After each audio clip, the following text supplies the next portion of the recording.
Continuando a leitura do Srimad Bhagavatam, canto 6, capítulo 10, verso 9. Etavana vyayo dharma punya shlokai rupasita yobhuta shoka harshabhyam atma shochati hrishati. Etavan, esse tanto, avyaya, imperecível, dharma, princípio religioso, punya shlokai, pelas pessoas famosas que são festejadas como piedosas, upasita, reconhecido, yaha, o qual, ruda, das entidades vivas, shoka, pelo sofrimento, harshabhyam, e pela felicidade, atma, a mente, shochati, lamenta, hrishati, sente alegria. A tradução é a seguinte: se alguém fica infeliz ao ver o sofrimento de outras entidades vivas e sente-se alegre ao ver sua felicidade, pessoas nobres, consideradas piedosas e benévolas, apreciam como imperecíveis esses princípios religiosos. Significado, por sua divina graça, Srila Prabhupada. De modo geral, a pessoa segue diferentes espécies de princípios religiosos ou exerce vários deveres ocupacionais de acordo com o corpo que lhe é dado pelos modos da natureza material. Neste verso, entretanto, explicam-se os verdadeiros princípios religiosos. Todos devem sentir-se infelizes ao ver os outros em aflição e felizes ao ver os outros felizes. Atmavat sarva bhuteshu. Devem-se sentir a felicidade e a aflição alheias como se fossem suas próprias. É com base nisto que se estabelece o princípio religioso budista que defende a não violência, ahimsa parama dharma. Sentimos dor quando alguém nos perturba, portanto não devemos infligir dores a outros seres vivos. A missão do Senhor Buddha foi deter a desnecessária matança de animais e, portanto, ele pregava que o maior princípio religioso é a não violência.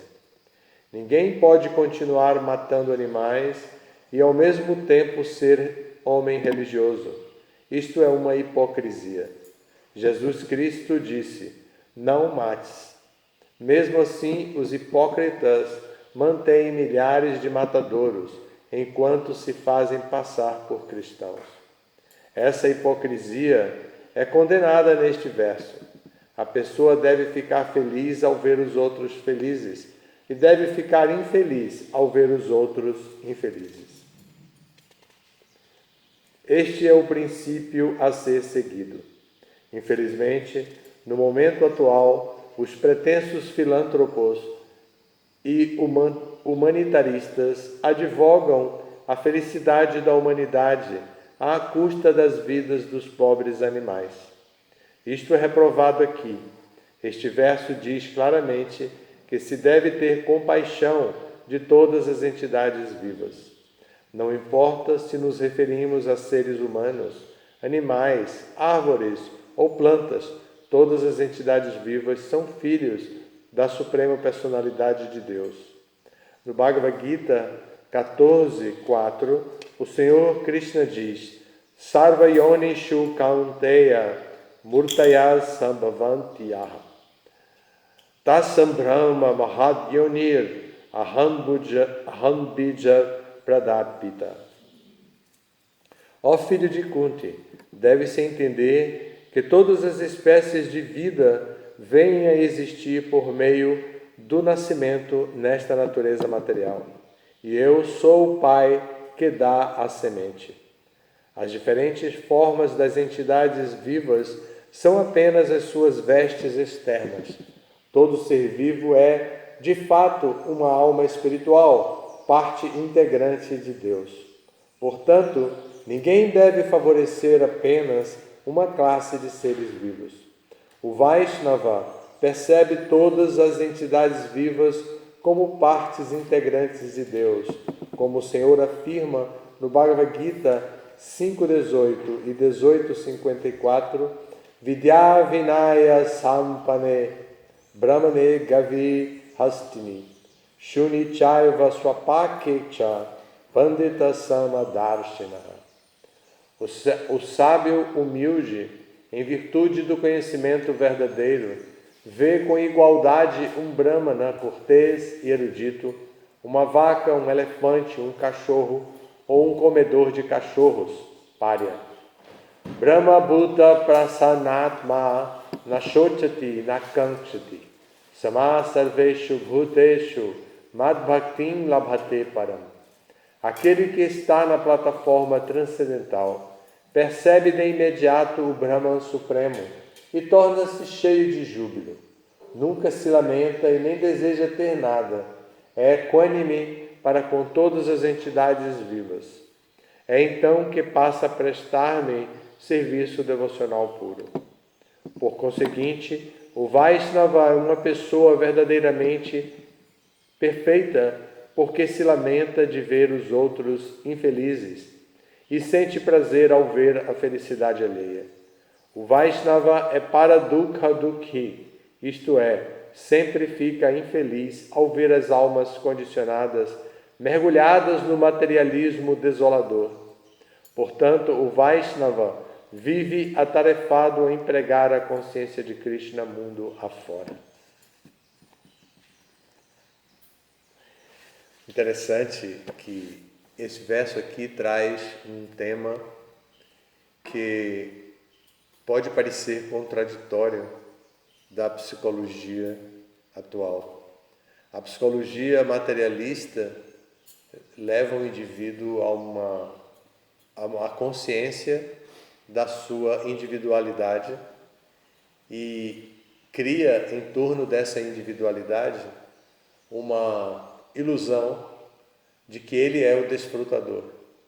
Então, ele é estimulado a fazer caridade, a cuidar dos outros no limite da sua capacidade, mas sem se envolver com o objeto de caridade dele.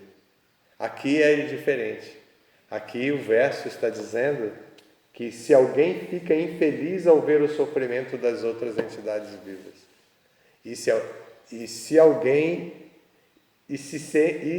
sente-se alegre ao ver sua felicidade, é observado pelas pessoas nobres como sendo um seguidor dos princípios imperecíveis, dos princípios religiosos imperecíveis. Então, esse é o verso. Aqui, a diferença é que o indivíduo é estimulado a ver o sofrimento do outro e compreender ao máximo.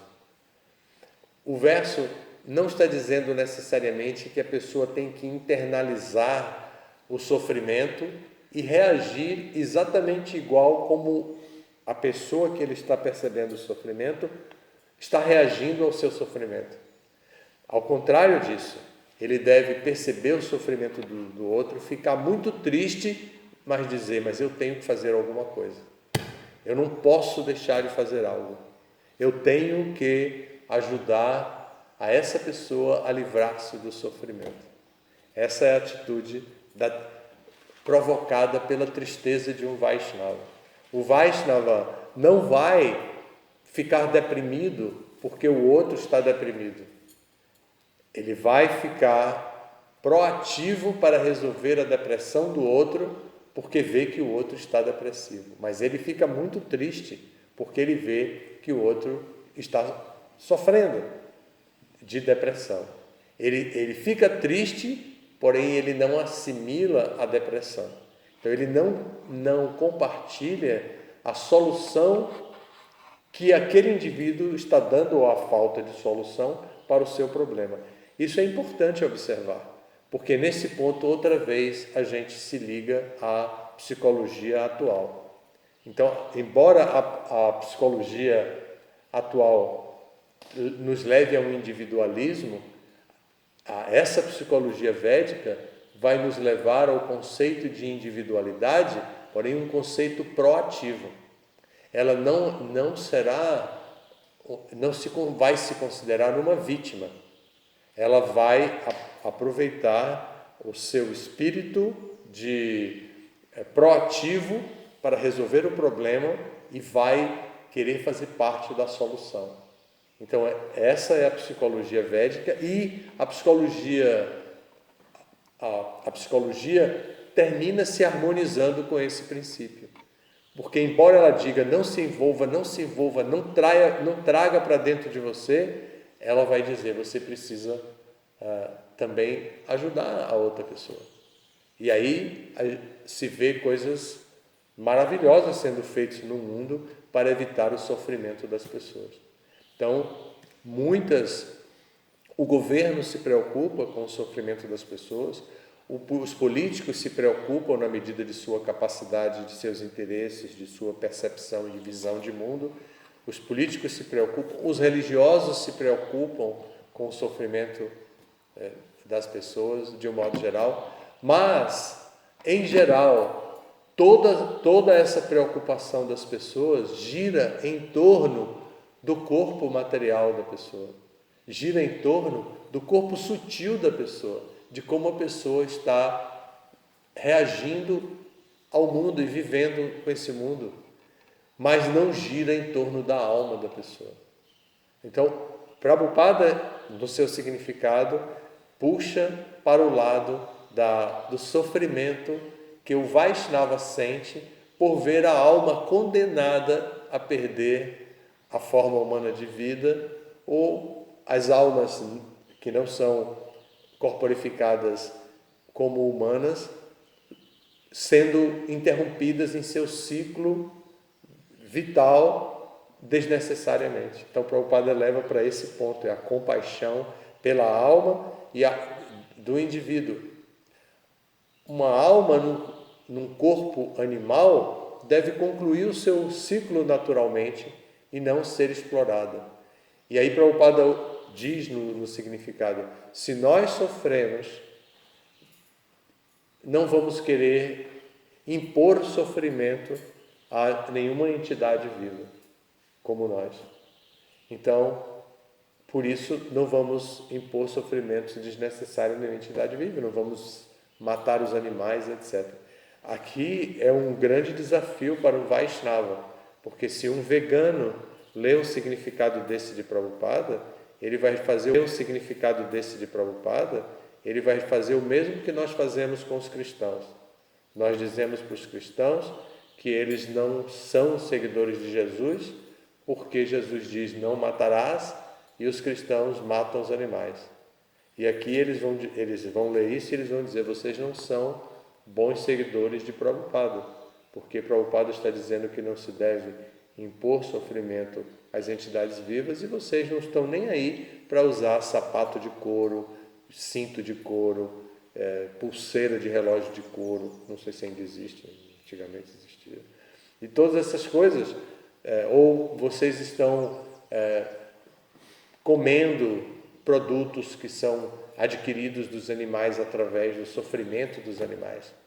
Então vocês não estão seguindo o Prabhupada. Os veganos podem dizer isso, se eles conseguirem chegar até o canto 6 do Bhagavatam e chegarem no significado desse, ou entrarem num festival de domingo, por exemplo, no final de semana, e ouvirem o Bhagavatam, como eu já vi coisas terríveis acontecendo.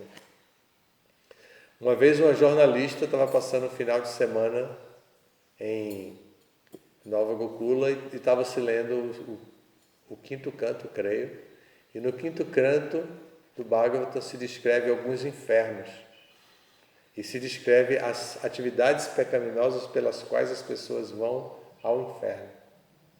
E quando tratava da prática sexual, o Bhagavatam dizia, aqueles que são tão, digamos, insensíveis ao ponto de praticarem sexo irrestritamente, até com animais. Então, vai para tal inferno. A jornalista ouviu aquilo e ela foi fazer uma reportagem sobre Nova Gokula e terminou fazendo uma reportagem sobre sexualidade.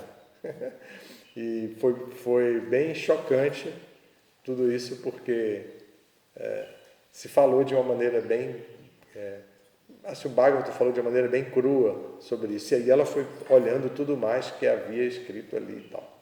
Bom, então,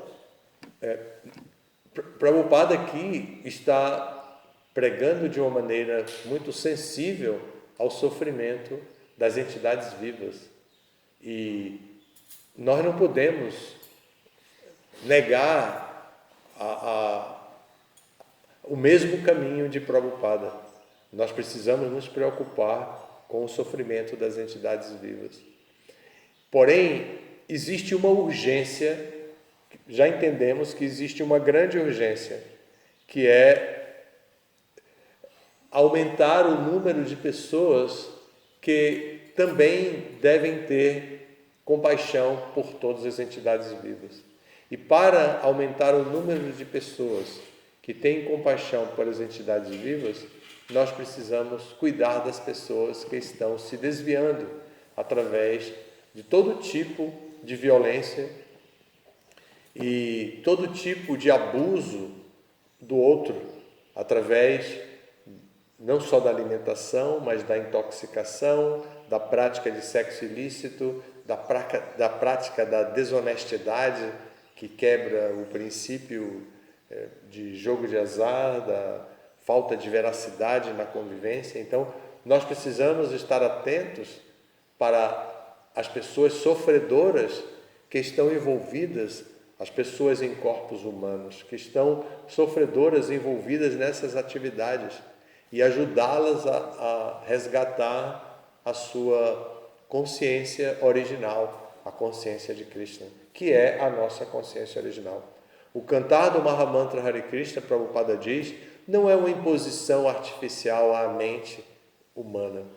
É, na verdade, a prática que vai levar a consciência humana à sua consciência original, que é de servo de Deus.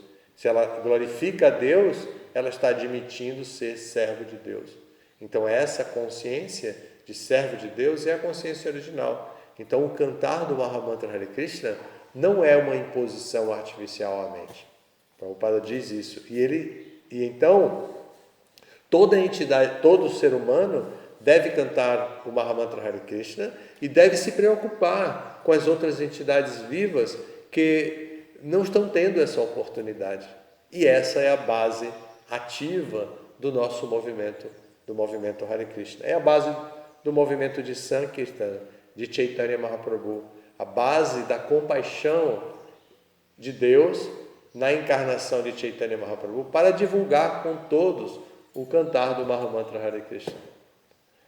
Então, por isso o nosso movimento tem práticas que favorecem a que todas as pessoas possam conhecer a consciência de Krishna e adotar os princípios da consciência de Krishna. Não tem prática mais tradicional do que distribuir os livros de Prabhupada. Essa é a prática mais bem-sucedida em um aspecto, porque esses livros entram na intimidade das pessoas. Ao ser adquirido, nós não sabemos onde um livro vai parar. Ele pode... Tem muitos relatos de pessoas que, através dos livros e das revistas de Volta ao Supremo, conseguiram entrar em contato com o movimento Hare Krishna e se tornaram devotos, embora elas próprias não tenham adquirido um livro na rua.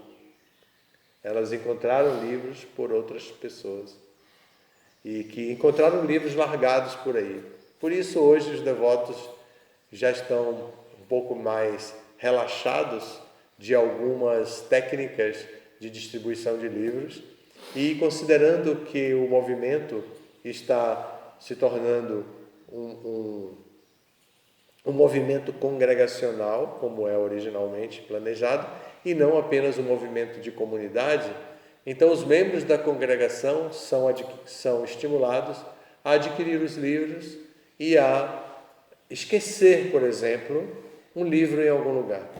Então, esquece no ônibus, aí a pessoa que vai fazer a limpeza do ônibus recolhe aquele livro, aí fica um pouco constrangida de jogar no lixo, aí leva para a sala de espera dos motoristas da garagem e deixa na sala de espera. Aí o motorista pega um livro daquele, inadvertidamente começa a folhear e gosta do assunto, aí vê os endereços, aí vai visitar um templo e por aí começa a vida espiritual dele. Então, esquecer um livro é uma técnica hoje muito comum, mas antigamente considerada um absurdo, porque Prabhupada disse que as pessoas que adquirem um livro deveriam dar valor ao livro, então o preço deveria ser justo, não se pode dar livro de graça e tudo mais. Isso foi comentado com Prabhupada em suas técnicas de distribuição de livros, suas orientações para a distribuição de livros. Então hoje a gente já pode esquecer um livro em algum lugar,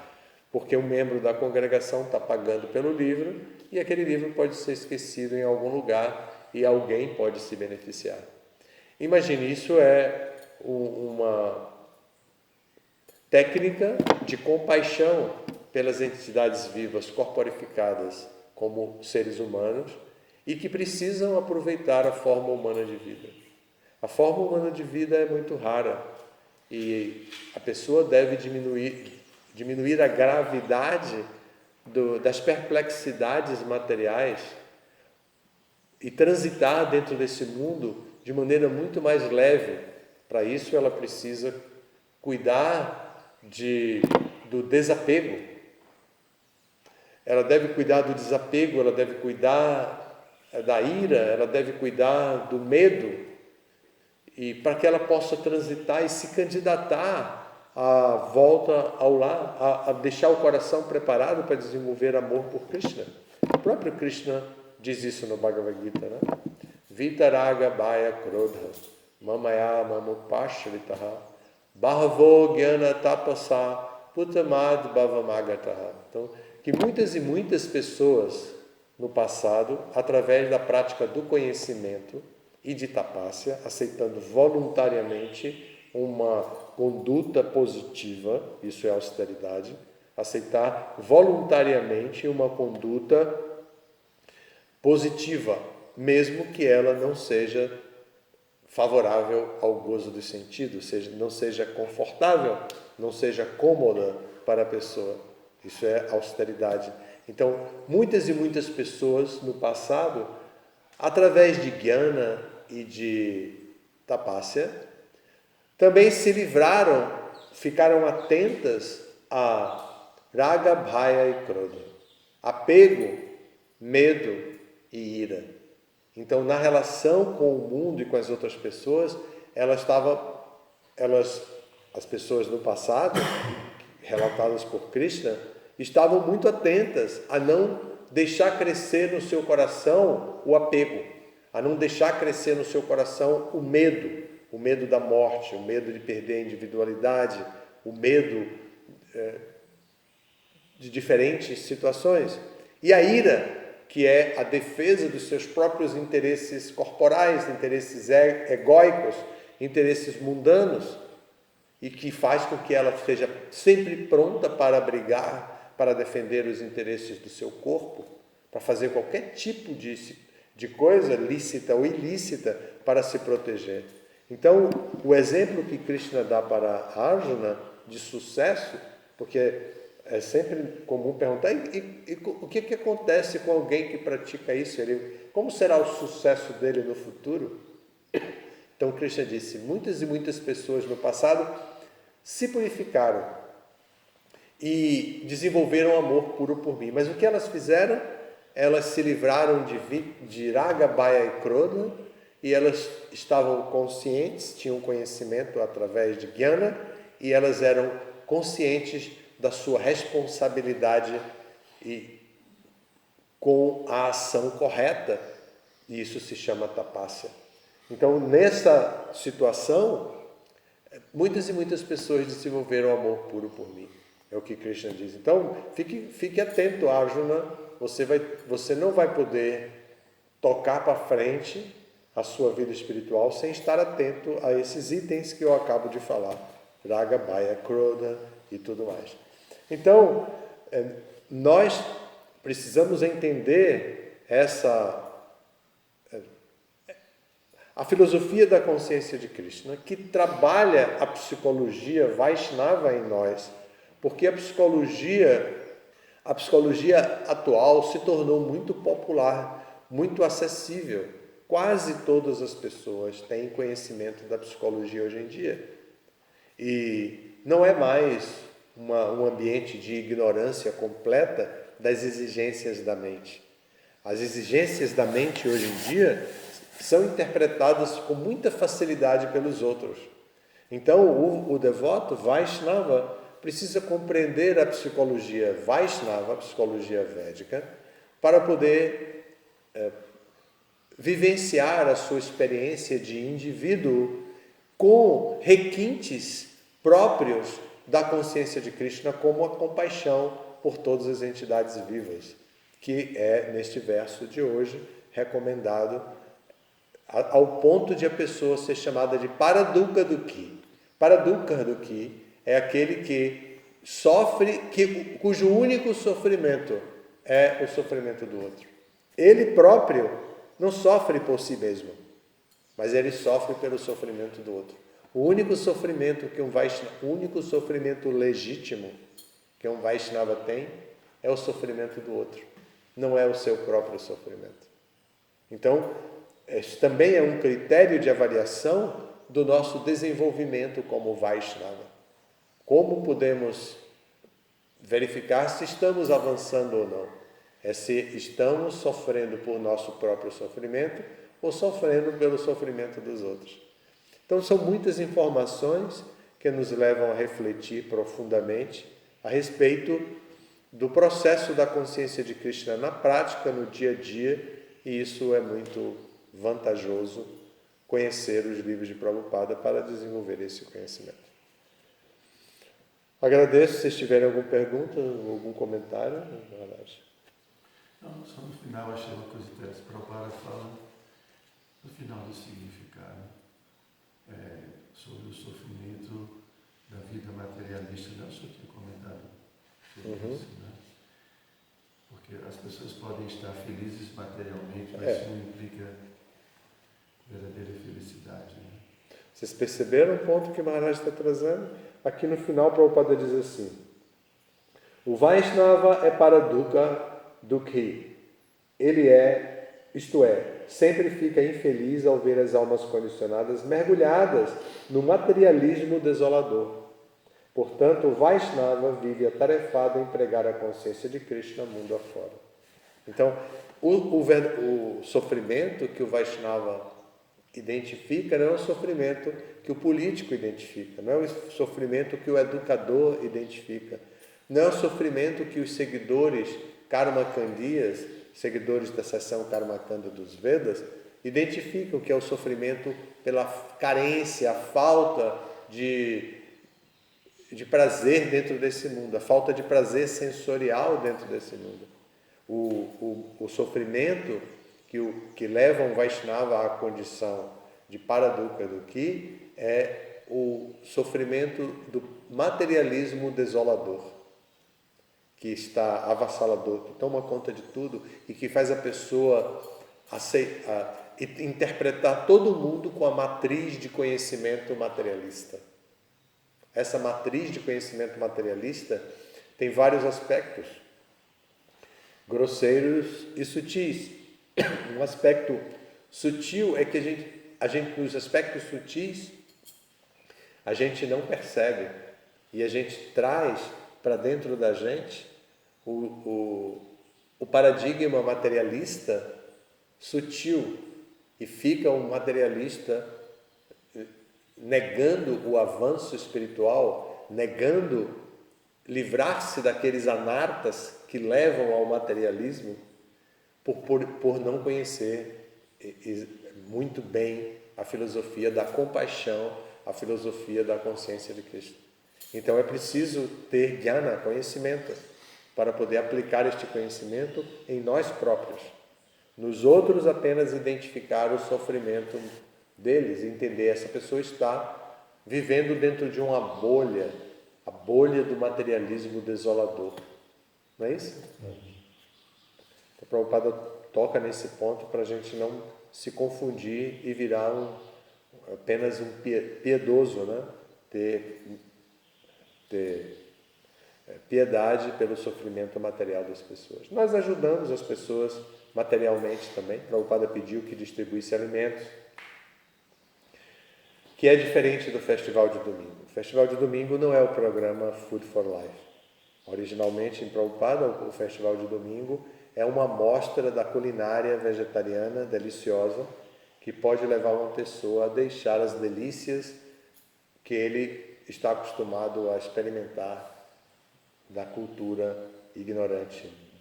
Então, Prabhupada fez o Festival de Domingo para dar uma amostra dessa deliciosa praçada. Não é a mesma situação que o Alimentos para a Vida, que é dar comida para as pessoas que estão realmente carentes de alimentos e que não conseguem se sustentar e viver com dignidade, mas que estão passando fome. Obrigado. Todas as glórias a Srila Prabhupada.